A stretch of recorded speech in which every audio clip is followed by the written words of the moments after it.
আজকে ফার্স্ট রোজা, ফার্স্ট সেহরি, ফার্স্ট নানিরে ছাড়া।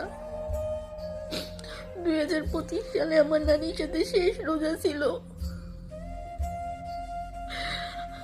আমি না 2 দিন আগের থেকে আমি এটা চিন্তা করতেছি যে আমি রোজার মাস কেমনে নানিরে ছাড়া এত স্মৃতি নিয়ে মানে নানিরে ছাড়া কেমনে কাটাবো। আমি আমি তো এমনিও আজকে 2 মাস ধরে ঘুমাইতে পারি না। ডিসেম্বরের 6 তারিখ থেকে এখন পর্যন্ত আমি ঘুমাইতে পারি না। 2-2.5 মাস আমি ঘুমাইতে পারি না। আমার কোনো ওকেশন ভাল লাগে না, কারণ প্রত্যেকটা ওকেশনে মেন মানুষ যে ছিল এটা ছিল আমার নানি। তা আমি পারি না, আমি একদমই পারি না আমি নানিরে ছাড়া। জানেন, আমি ঘুমাইতে গেলে আমি চোখ বন্ধ করলে আমার মনে হয় আমার দম বন্ধ হয়ে যায়, আমি লাফ দিয়ে উঠি। আমি প্রায় 6-7 বার ঘুমের সাথে যুদ্ধ করি, তারপরে আমি ঘুমাই।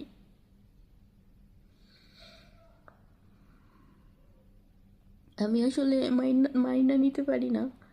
আমি নানির কাছে যাই, কথা বলি, কিন্তু পার্থক্য কি জানেন? নানি হয়েছে মাটির নিচে, আমি হয়েছি মাটির উপরে। আমার অনেক কথা জমানো থাকে, আমি যাই বলি, কিন্তু কোনো জবাব আসে না। আমি প্রতিদিন আমার বাসা থেকে আম্মুর বাসায় যাই, আর প্রতিদিন সন্ধ্যার পরে আমি নানির সাথে কথা বলতাম, অনেক কথা, অনেক কথা বলতাম। কিন্তু এখন আর সেটা হয় না। আমি নানি বাইচা থাকতে নানিরে কখনো বুঝাইতে পারিনি আমি নানির কতটুকু ভালোবাসি। এখন কেমনে বুঝাই? এখন বুঝাইয়া লাভ নেই, কারণ নানি আর নাই। আমি মানুষটা অন্যরকম, আমি কখনো ভালোবাসা কাউরে বুঝাইতে পারিনি। আমার প্রিয় মানুষ ছিল, সবচেয়ে বেশি প্রিয় মানুষ ছিল আমার নানি। বিশ্বাস করবেন না যে আমার লাইফ মনে হইতেছে কি আমার এই লাইফ ভাল লাগতেছে না। আমার জীবন থেকে সব শেষ হয়ে গেছে, সব। আল্লাহর কাছে একটাই চাওয়া, আল্লাহ আমার নানিরে ভালো রাখুক। আমার দুঃখ কোনোদিনও কমবে না। আমার নানিরে ভালো রাখুক, আমি যাতে মারা যাওয়ার পরে আমার নানির একটু দেখতে পারি।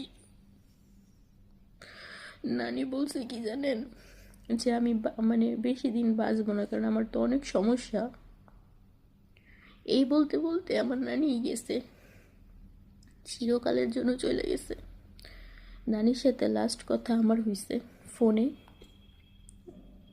লাস্ট আমি নানির সামনে ছিলাম, আমার সামনে নানি চলে গেছে, এটা আমি